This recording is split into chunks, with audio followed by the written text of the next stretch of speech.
All right, so this is Reba Mcentire Fancy. Well, I remember it all very well. Looking back, it was the summer I turned 18. We lived in a one-room rundown shack on the outskirts of New Orleans. We didn't have money for food or rent, to say the least. We were hard-pressed, and Mama spent every last penny we had to buy me a dancing dress.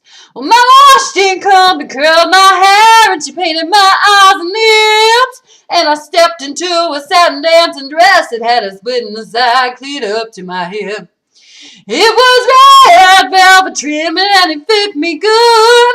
Standing back from the looking glass there stood a woman where a half-grown kid had stood. She said, "Here's your one chance, Fancy, don't let me down.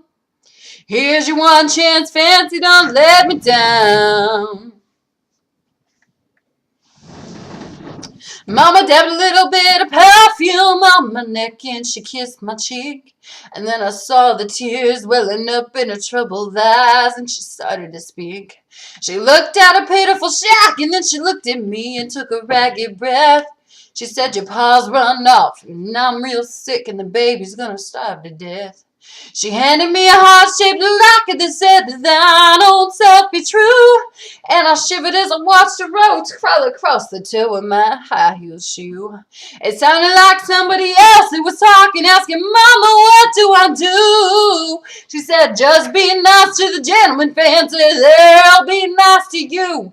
She said, "Here's your one chance, Fancy, don't let me down. Oh, here's your one chance, Fancy, don't let me down. Lord, forgive me for what I do, but if you want help, well, it's up to you. But don't let me down now, your mama's gonna move you uptown." Well, that was the last time I saw my mom, and I left their rickety shack.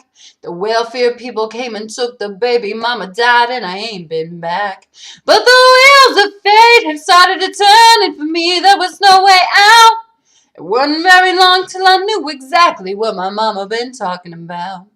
I knew what I had to do, and I made myself this solemn vow, that I was gonna be a lady someday, though I didn't know when or how.